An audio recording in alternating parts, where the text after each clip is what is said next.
We have a problem, and I don't think any of us know quite how to fix it. And I don't know all the ins and outs of the problem, and it's even hard for us to understand our own place in the problem. But there's one aspect of the problem that I would like to address, and this is not at all exhaustive or comprehensive or all-conclusive. This is just one tiny part.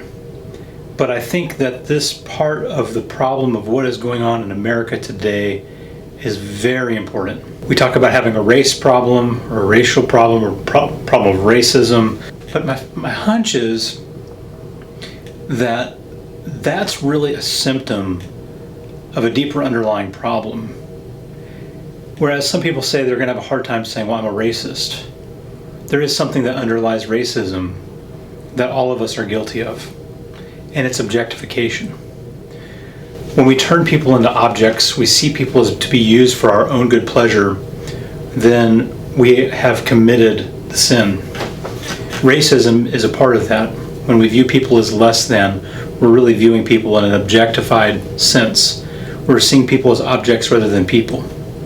This is part of our addictive culture, a culture that loves objects and uses people rather than loves people and uses objects. We've turned people into objects, and we do that when we use people for an agenda. We objectify people when we use a situation for political gain. That's objectification. That people are pawns in a game that we're playing, that they have no idea that we're playing. The pornography epidemic is part of this, the objectification of how we see people. When we look at people and we view them, the kind of value that we see in them or not, is it the value of an object or the value of another image-bearing human being? This is in our drug culture, our addictive culture, again, our pornographic culture, a culture of just extreme addiction. Addiction is objectification. The objectification often of people, where we, again, use people instead of love people and love objects and love the object of our addiction and use people to get it. This is a huge problem. And I think that racism on one level, and I'm no expert in this, but just from observing and thinking and my own experience and study, racism's underlying core underpinnings is a heart of objectification, is a heart that does not love people well. And I grew up on 20 acres of woods, and my dad in his younger years loved to hunt, and he passed on some of that culture to us as kids. And I remember him teaching us how to shoot, taking a .22 out and shooting cans off of a old fence post on those old country wire fences that was down in the backyard by our pasture land. And I remember the rules that Dad instilled in us, like not pointing at things you don't want to shoot at and things like that. When we think about even school mass shootings, we think about racism, we think about white supremacy, we think about all these different things that happen at their core. There's been a mental problem, a soul spiritual problem, and it's the spiritual and mental problem of objectifying people. In effect, we have turned people into tin cans, and when someone's a tin can, you can do whatever you want with it. You can lust after it, you can shoot it, you can put your knee on its neck, but it's not it's a person. Person in those depictions of inappropriate material are human beings made in the image of God, who we are used for our own good pleasure. The man, George Floyd, who had his neck pinned to the ground by the officer's knee, is a human, not an object. But as I watched that, it reminded me of the objectification culture. That officer may have well as had his knee on a floor mat in his own thinking. In his own thinking, it was like he was changing the oil or looking at a flat tire, changing a flat tire. That man's neck was just something for his knee just to rest on, like not a big deal. Just another day, doing just another thing, that blank look in his eye, looking at the camera as if this is just every day.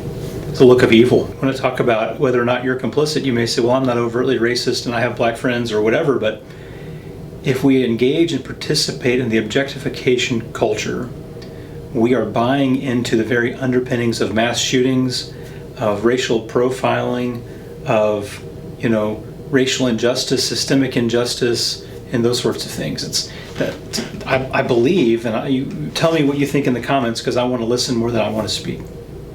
It seems to me that the race problem is an objectification problem, that we are viewing other people as less than ourselves. And when you view someone as less than yourself, you're able to dominate. You're able to justify your ability to dominate them and bend them to your will, or use them for whatever other thing that you are doing without any consideration for their own well-being or good. Genesis 1:26 and 27, God says, "Let us make mankind in our image." And God does that. We are all image bearers who have within us an inherent value. We are not objects. God made the heavens and the earth. He made the land and the sea. He made the fish and the animals. He made the minerals and the rocks and the planets and put everything out there. Those are all, in a sense, objects. The animals are a little bit of an in-between thing. But, objects are to be used for our own good. They're to be used and adjusted and manipulated, in a sense, for the benefit of humanity. But people are not to be adjusted and manipulated. People are not to be used up. People are not to be trampled upon. In Genesis, God made Adam. The original vocation of humanity was to tend to the earth. He did say to subdue it. He said to subdue the creation, tend to it, steward it, increase in number, and fill the earth, subdue it, multiply. But that's not true with people. People are not things.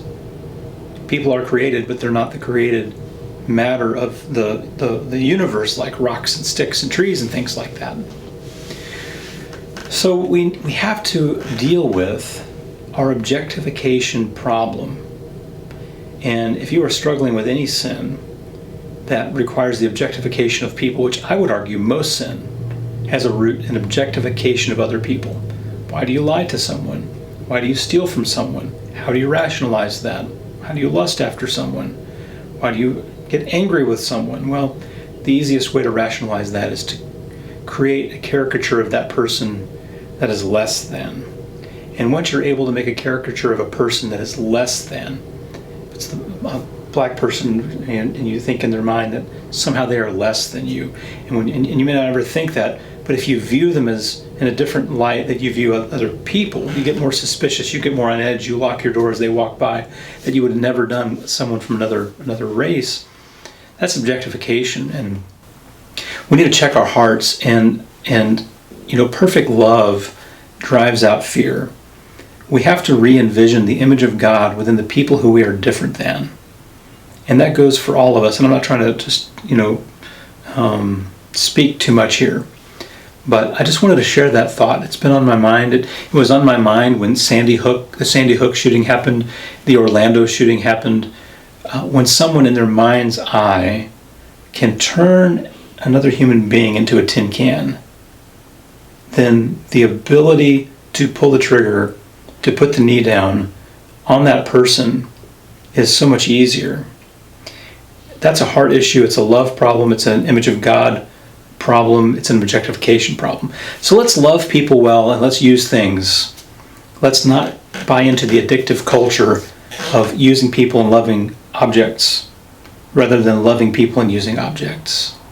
And if you would join me in just praying for a healing of our nation, healing of our hearts, as we try to love people well, especially those who are different than ourselves, and to heal ourselves of the discriminatory pressures and judgments that we can make on a regular basis toward those who are different than ourselves. That's my hope, that's my plea, and I'm still working on my own self, as I'm sure you are as well. So, hope this has been a blessing to you. God bless, and we'll see you next time.